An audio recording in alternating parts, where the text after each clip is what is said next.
Hello, everyone. Welcome back to an episode of Just Say Guay. I'm your host, George Guay. Today I'm joined by David Curtis of the U.S. National Swim Team. He'll be competing in the trials soon and joining NC State swimming in the fall. David, thanks for coming on the show.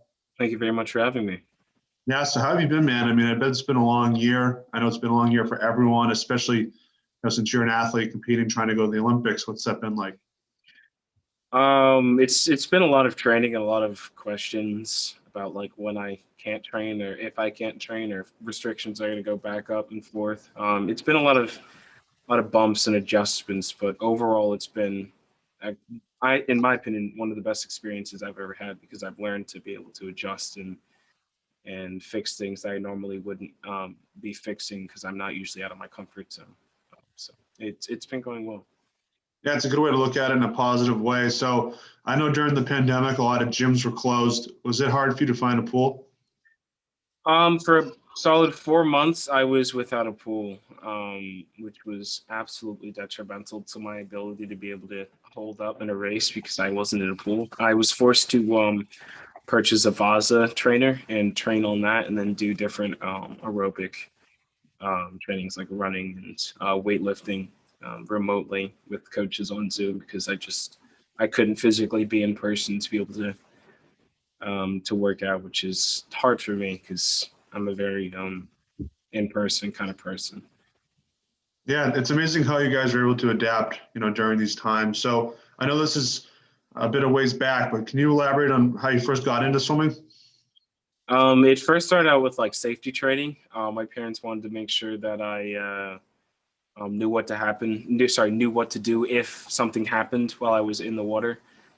Um, and it just kind of kick-started off of there because I excelled through the YMCA program faster than intended, and they said that this is something he should pursue, maybe try joining a swim team, and that's kind of how it got all kick-started. Yeah, so in the United States, I think with swimming, we've been very spoiled in terms of people to look up to. We had arguably the greatest athletes ever step foot in sports. He was a swimmer, Michael Phelps. We had Ryan Lochte, Katie Ledecky. Did you have any of those people that you looked up to growing up that motivate you to go farther with the sport?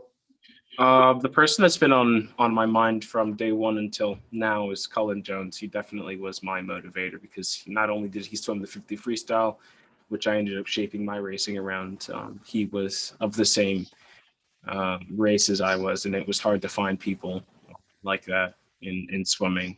And to have an idol and figure like that definitely helped me boost my confidence in how high my goals and achievements could be. Yeah, it's a great role model to look up to. And did you have a favorite pool that you swam at growing up or that you competed at? 5 minutes from my house, actually, the pool that I'm coaching for this year, it's Lower Makefield Township pool. I've been swimming there on the swim team, and then obviously for fun for a very, very long time. Now I think about it, maybe 7 or 8 years.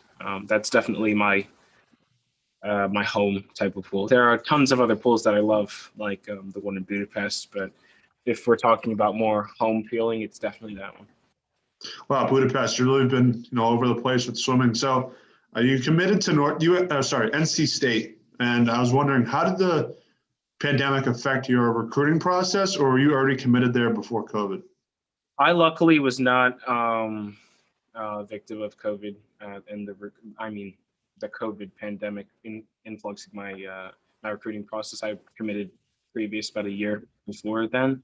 Not sure about the specific time, but yeah, my recruiting process was not affected by it. Okay, so what at NC State stood out to you that you wanted to spend more time there and join the swim team there? Um, Definitely the family feeling about the team. They're not all teams have a feeling of family, and I've grown up swimming for the YMCA, and that was one of the biggest priorities that they made sure that happened. And a lot of other teams have that feeling, but nothing as overwhelming as NC State. The second I stepped on that campus, I couldn't tell who was an NCAA champion and who was a walk-on. Like it was everyone was together in one forward movement to better themselves and their teammates, and it was unbelievably contagious, and other people found it as well. Yeah, it's a great environment that you for sure want to be in. Could you elaborate on the facilities there as well that are going to help you become an even better swimmer? The facilities, specifically about them, I'm not going to say they're like Texas is. They're not. They are not the top of the. They're not in the top of the colleges that some other facilities have or colleges have for their facilities. Excuse me. But I didn't really focus. That's why I'm having trouble answering this question. I didn't really focus on the facilities as much. It was more about the team that made that kind of took away from that, because I can practice in any facility that that's thrown at me, whether it's great or it's the best. But it's who I practice with in that facility that matters most to me. That's a well thought answer. So obviously, like you said, you're going to be joining a family, like you call it. So they're going to be getting a great swimmer. You set a very good high record that's probably not going to be broken for a while. So what are they getting out of you as a person as well? Specifically, I am really, really unbelievably competitive, and that is in practice, out of practice, in the pool, in school, just all around. You're going to see me being probably competitive with you, and sometimes you may not like it, but it's going to benefit you and me in the long run, as you're going to get better by me challenging you and you challenging me at the same time. And I think that's going to pay off well at NC State, as everyone likes to race each other and try to make each other as best they can by cheering them on in practice, or giving them maybe a little bit of a kick in the butt to have them go faster.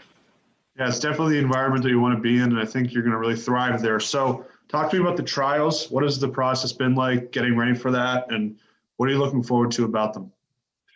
I've been really blessed to have a pool since fall that hasn't really been interrupted. I have had a couple blips here and there due to facility closings and stuff like that, but since fall, I've been consistently training for the trials, which is something that I was worried about that might be affected due to COVID. So that's definitely going to benefit me in the long run. Prepping for trials it's been different, because I've gone to junior worlds and I've gone to the nationals, but something at this level, this high level of expertise, I haven't really been experienced to. So that's mental training. And obviously the physical aspect has been amped up since then. My mindset going to trials is very much do your own thing, don't focus on the lights, and just put your head down and do what you've trained to do, which is what I'm focusing on, which is pure speed. Yeah. Yeah, so you're on the national team, and this is your first trials, correct? Yes. So are there people that have been there before that have reached out to you trying to give you advice on how to handle this? Yes, I've talked to Nathan Adrian, Colin Jones, and I have been in contact frequently, as he's an NC State alum. I really don't go on social media as much anymore, as I'm so focused on what I'm doing in the pool. So contacts with me have not really been flowing as much, because I'm, it's the last week before I go. I'm barreling down and putting my head down. But different Olympians from different countries, like Bruno Freitas, and then one other, I'm forgetting his name, but they reached out to me and supported me in a way that I did not expect. And I'm really thankful for that, because that's given me a lot of confidence in myself to be able to try to achieve the highest honor, which is competing for the U.S. Yeah, that's a great thing to have in your corner. People there, they're going to look out for you. So my last question is, you said you're locked in and you're focused on swimming. Not a lot of time on social media, as you mentioned. What's something that you like to do to take your mind off of swimming? Basketball.